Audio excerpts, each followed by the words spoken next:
Hello, I'm Chris Cappy from Task and Purpose. You're probably familiar with PTSD and the old term shell shock, but you know the earliest name for the psychological effects of war is known as soldier's heart. The name comes from a doctor's observation that soldiers coming home from the Civil War, he noticed that they had elevated heart rates and blood pressure. Soldier's heart was their best understanding of why the soldiers were behaving noticeably different after the war. They figured maybe there was something wrong with their hearts. The question of what to do about PTSD, how best to treat it, that remains up in the air to this day, and we'll get to why that is. Even the modern technology and our current understanding of psychology, we still haven't really figured it out. In this video, we'll learn about how our understanding of PTSD for soldiers returning home from war has changed dramatically. There's a ton of myths and misunderstandings surrounding this topic, so why even talk about the history of PTSD? Because the lack of understanding in the past led to bad treatments like overuse of tranquilizers and flat-out neglect. For a long time, doctors were skeptical if the so-called battle fatigue was even real. Lighten up, rub some licorice root on it, drink some water and you'll be fine in the morning, they'd say. Some suspected it was malingering soldiers trying to get out of doing their work. Bunch of damn pansies, right? Just look at how the Psychiatric Association didn't officially add PTSD to their manual until the 1980s. This is relatively new stuff that science and psychologists are studying, even though it's a phenomena that has been documented as far back as 4,000 years ago. Why all the misunderstandings around trauma from war? This is possibly due to the fact that not everyone who's exposed to traumatic events is guaranteed to develop PTSD symptoms. About 78% of soldiers exposed to combat never develop PTSD.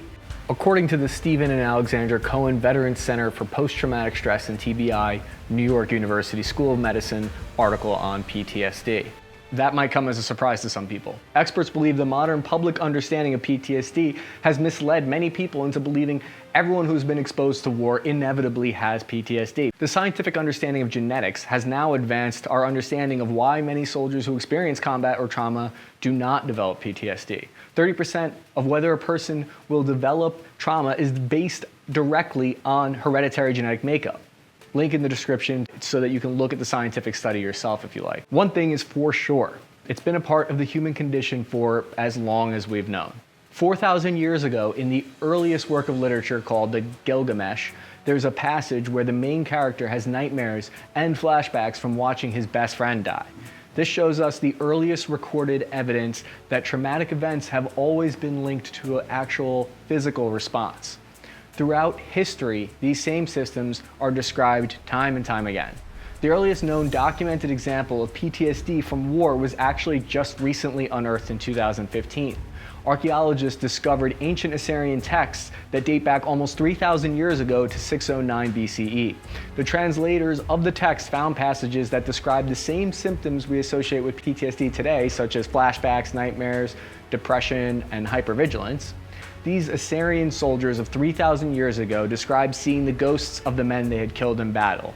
They had experienced hand-to-hand, face-to-face combat with swords and spears, and they were scarred by it. At that time, the medical understanding of the way PTSD affects the brain was next to zero. It was likely that these ancient soldiers had little in the way of medical treatment for their symptoms. 200 years later, in the year 490 BCE, from one of the first historians in the world, Herodotus wrote about the famous Greek battle of Marathon. An Athenian fighter had symptoms of hysterical blindness and hallucinations after the battle. Now, it's possible these were due to head injuries, but the evidence is clear that PTSD has always been a condition that plagues soldiers even years after they stopped fighting.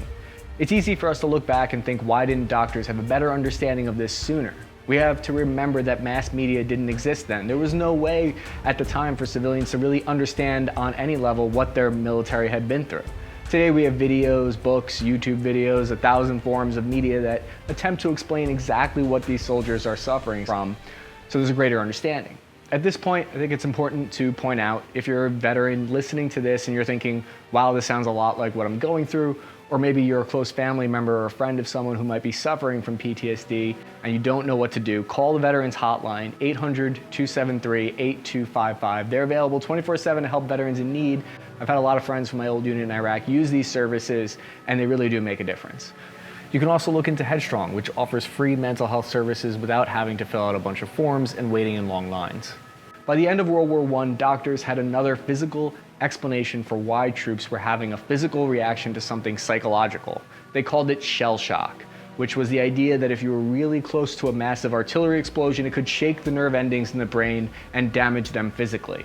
Our modern understanding of traumatic brain injuries actually kind of lines up with this, but what that doesn't explain is those affected by PTSD symptoms who weren't near exploding shells. The following information comes from Andrew Permatez, who's the Chief of Mental Health Services for the Vermont VA Hospital. I thought he really described the understanding and the way society dealt with PTSD from World War II soldiers to modern day soldiers extremely well, and I encourage anyone who is interested in what he has to say further, clicking the link in the description below.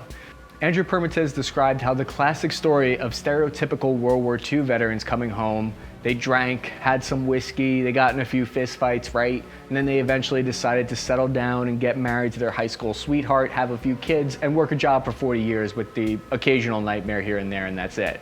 So the question is, why is this experience so different from the typical story we're familiar with for soldiers returning home from Vietnam or Iraq? Andrew Permatez has a few interesting answers that sheds some light on this. He says the culture was different back then. The post-Depression era society didn't really want to talk about what happened. But it didn't mean those veterans didn't struggle, they just struggled with it differently.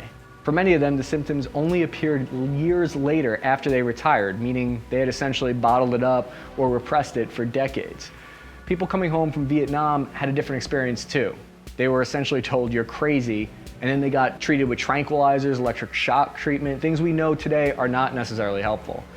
There weren't specialized programs in the 1970s for Vietnam soldiers. They probably got the least cultural help as well. Families, culture, and community in the aftermath of World War II were supportive of helping veterans and each other deal with the post-war world. Vietnam veterans had the exact opposite experience, where they came home to civilians who hadn't even been a part of the war effort in their eyes. Fortunately, the stigma associated with asking for help has been lowered. When I went through the military, they made sure to offer to help through chaplains and mental health services all the time. So whether you're a veteran or a civilian, if you're feeling depressed and it's affecting your life, please reach out to your support systems and professional services for help.